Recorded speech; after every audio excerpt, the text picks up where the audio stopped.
tips and seeing how much I can actually save. Today, I'm taking on the challenge to simplify my finances by trying out 20 money saving tips and seeing how much I can actually save. Having a complicated financial life can be overwhelming and stressful. It's like drowning in a sea of bills, expenses, and debt. But what if I told you that there's a way to break free from all that financial chaos and start building wealth? By simplifying your finances, you can save thousands of dollars over time and achieve your long-term financial goals. You know, managing your finances effectively is a struggle that many of us face. It's easy to get caught up in the daily grind and lose track of our spending, or to feel overwhelmed by the sheer amount of financial decisions we have to make every month. And let's be real, it can be super stressful when you're not sure if you're doing it right. Are you saving enough for retirement? Are you paying too much in interest on your credit cards? It's enough to keep you up at night, wondering if you'll ever get ahead. But the truth is, most of us are just trying to get by, living paycheck to paycheck, without a clear plan for our financial future. And it's not because we're not smart or capable, it's because we just don't know where to start. We get bogged down in the details and lose sight of the bigger picture. But what if I told you that there's a better way? A way to simplify your finances, reduce your stress, and start building the wealth you deserve. I know it sounds too good to be true, but trust me, it's not. By implementing just a few simple changes to your daily financial habits, you can start saving money, paying off debt, and building a brighter financial future. And that's exactly what we're going to talk about today. We're going to dive into 20 money-saving tips that you can start using right away to simplify your finances and start building wealth. So, let's get started with our first tip. Automate your savings. Set up automatic transfers from your checking account to your savings or investment accounts. This way, you'll ensure that you're saving a fixed amount regularly without having to think about it. The next tip is to use cashback credit cards for your daily expenses. This way, you'll earn rewards on your purchases and get some money back.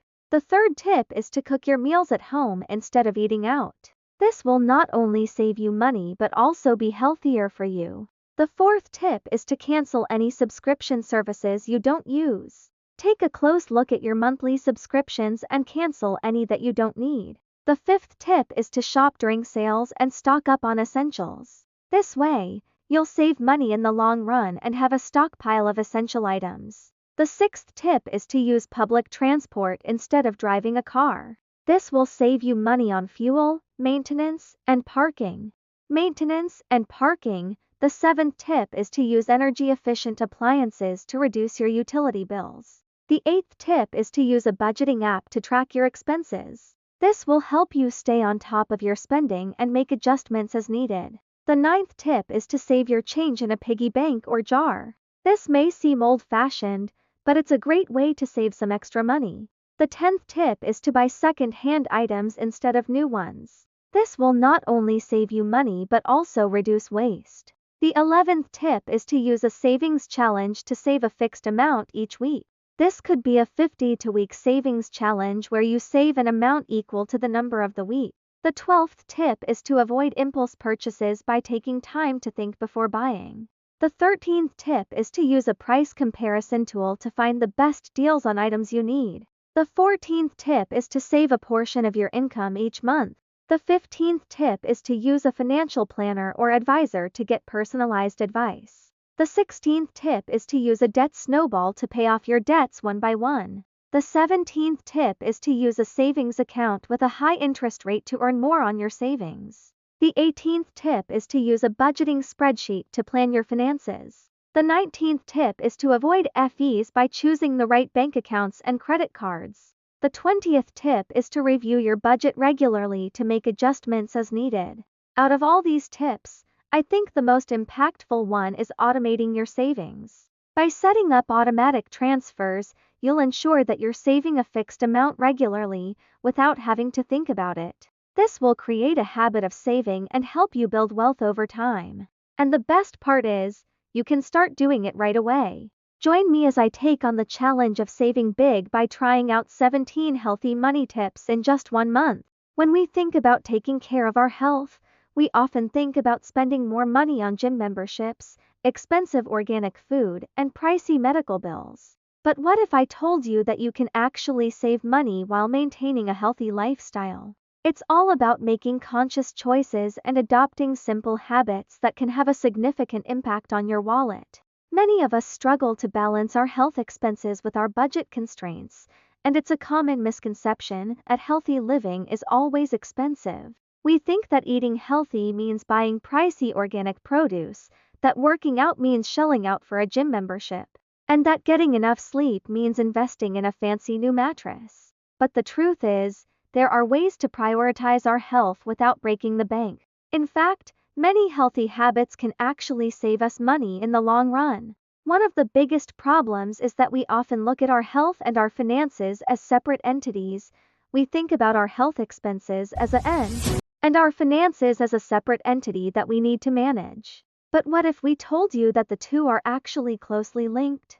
By making healthy choices, we can actually save money and improve our overall well-being. So, what are these 17 healthy money tips that I'm so excited to share with you? From planning your meals to canceling gym memberships, these tips are designed to be practical, easy to implement, and most importantly, save you money. Tip number 1 is to start meal prepping by planning your meals in advance. You can avoid last-minute takeout and save up to $500 a month. Tip number 5 is to cancel your gym membership and find free workout routines online. And tip number 12 is to start a daily walking habit. Not only will you get more exercise, but you'll also save money on transportation costs. 2 tips that really stood out to me are tips number 7 and 10. Tip number 7 is to start a garden. Not only will you get fresh produce right in your backyard, but you'll also save money on grocery bills. And tip number 10 is to start using cashback apps by using apps like Ibotta and Fetch Rewards. You can earn cashback on your grocery purchases and save up to $100 a month. I personally started using these apps and was able to save over $500 in just a few months. I want to highlight one personal anecdote that really illustrates the impact of these tips. I used to spend over $100 a month on takeout, but once I started meal prepping and planning my meals in advance, I was able to cut that down to just $20 a month. Not only did I save money, but I also felt healthier and more energetic. In conclusion, these 17 healthy money tips are designed to help you save money and improve your overall well-being. By implementing these simple habits and mindset shifts, you can start saving money and achieving your health goals. Thanks for tuning in, and don't forget to comment below with your own money-saving tips. If you're interested in more content on healthy living and budgeting, be sure to check out our video on 10 simple swaps to save you money and calories. Join me as I challenge myself to live within my means for a whole month and see how it changes my life. Living within your means is not just about financial stability, it's about having peace of mind. When you're not stressing about money, you're able to focus on the things that truly matter in life. You're able to sleep better at night, you're able to enjoy the present moment, and you're able to look forward to the future with confidence. One of the biggest challenges people face when trying to live within their means is impulse spending. You see something you want, and you just can't resist the urge to buy it, even if it's not in your budget. You tell yourself that you deserve it, that you've been working hard and you need to treat yourself. But let's be real, those treats add up quickly, and before you know it, you're in debt and you're back to square one. So, how can you start living within your means? The first step is to budget. Yes, I know, budgeting sounds like a drag, but trust me, it's worth it. Take some time to sit down and figure out where your money is going, and make conscious decisions about how you want to allocate it. Cut out unnecessary expenses, like that daily latte or those expensive gym memberships. And set financial goals for yourself, whether it's saving for a big purchase or paying off debt. Another strategy is to practice delayed gratification. When you see something you want, wait 24 hours before buying it. Ask yourself if you really need it, if it's really worth taking on debt or dipping into your savings. And if the answer is yes, then go for it, but make sure it's within your budget. You can also try the 50-30-20 rule, where 50% of your income goes towards necessary expenses like rent and utilities. 30% towards discretionary spending like entertainment and hobbies, and 20% towards saving and debt repayment. It's not a one-size-fits-all solution, but it's a good starting point. Living within your means is not rocket science.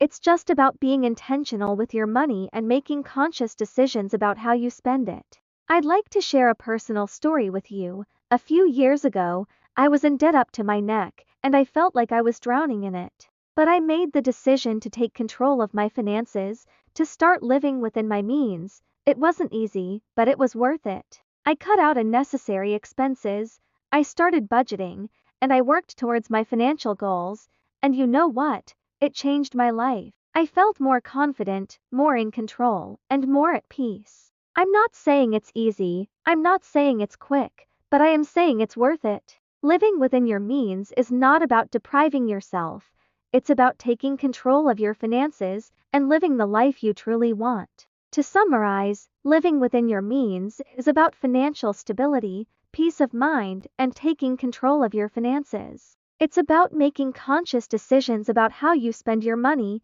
and working towards your financial goals. It's not about sacrificing your freedom or depriving yourself. It's about being smart about your money. Thanks for watching, and I'd love to hear from you in the comments below. Have you struggled with living within your means?